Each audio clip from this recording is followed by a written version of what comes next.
Hi friends, నేను మీ నష్రుద్దీన్. ఈరోజు మనం ఈటీవీ విన్లో స్ట్రీమింగ్ అవుతున్న డీ బ్లాక్ మూవీ గురించి తెలుసుకుందాము. ఈ డీ బ్లాక్ మూవీ గతంలో 2012లో తమిళంలో రిలీజ్ అయి ఫ్లాప్గా నిలిచిన ఈ మూవీని అప్పట్లోనే అమెజాన్ ప్రైమ్లో తమిళ్లో స్ట్రీమింగ్ చేశారు. కానీ ఇప్పుడు ఈటీవీ వాళ్ళు దీన్ని డబ్ చేసి తెలుగులో డబ్బింగ్ చేసేసి ఇప్పుడు తెలుగులో ఈటీవీ విన్లో 2 hours 12 minutes రన్ టైమ్తో స్ట్రీమింగ్ చేస్తున్నారు. ఓకే. ఇన్ని సంవత్సరాల తర్వాత వచ్చిన ఈ చిత్రం ఏవైనా తెలుగులో డబ్ చేశారంటే ఏదైనా విశేషము, కంటెంట్ లాంటిది ఏమైనా ఉందా అంటే రెగ్యులర్ ప్యాటర్న్‌లో వచ్చే థ్రిల్లర్ మూవీస్ లానే ఉంటుంది. అట్లాగని ఈ మధ్య వచ్చిన థ్రిల్లర్ మూవీస్‌తో పోల్చుకుంటే అంతగా ఉండదు. సోగానే ఉంటుంది. కానీ 2012 పాయింట్ ఆఫ్ వ్యూలో చూసుకున్నట్లయితే ఆ టైంలో వచ్చిన థ్రిల్లర్ మూవీస్‌తో పోల్చుకుంటే ఓకే. సమ్ బెటర్ అనేలా ఉంటుంది. ముఖ్యంగా ఈ మూవీ స్టార్టింగు సోగా సాగినప్పటికీ ఆఫ్టర్ 45 మినిట్స్ తర్వాత నుంచి అసలు స్టోరీ లైన్‌లోకి వెళ్తుంది. సో, సెకండ్ హాఫ్‌లో వచ్చే కొన్ని ఎలిమెంట్స్, థ్రిల్లర్స్ అట్లానే గ్రాఫికల్ విజువల్స్ తోటి పర్లేదు అనే విధంగా ఉంటుంది. సో, ఈ డీ బ్లాక్ స్టోరీ లైన్ వచ్చేసి సింపుల్‌గా హీరోయిన్ కొంతమంది ఫ్రెండ్స్ కలిసి అడవి ప్రాంతంలో ఉన్న కాలేజ్‌లో చేరుతారు.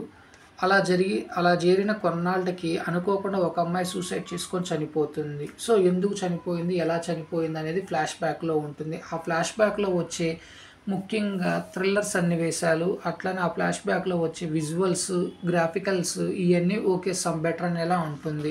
సో, అసలు స్టోరీ లైన్ స్టార్ట్ అవ్వటానికే 45 మినిట్స్ తీసుకున్న డైరెక్టర్ ఆ 45 మినిట్స్‌ని బాగా ఎంగేజ్ చేయటం కోసము హీరోయిన్ వాళ్ళ ఫ్రెండ్స్ మధ్య జరిగే కొన్ని కాన్వర్జేషన్స్‌ని కొన్ని కామెడీ ట్రాక్‌గా, లవ్ ట్రాక్‌గా చిత్రీకరించి 45 మినిట్స్‌ని రన్ టైమ్ సాగదీసి చూపిచ్చాడు.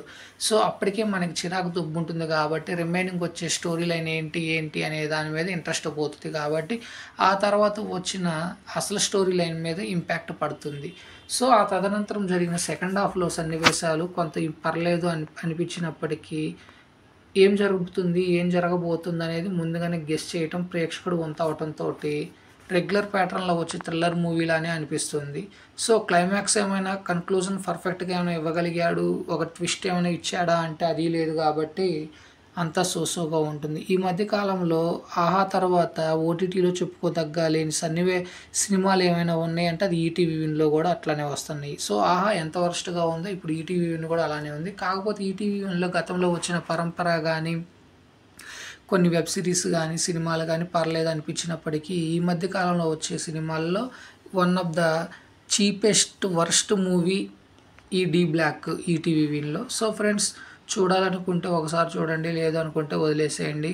కాకపోతే సెకండ్ హాఫ్‌లో వచ్చే కొన్ని సన్నివేశాల కోసం అయితే వన్ టైమ్ వాచబుల్.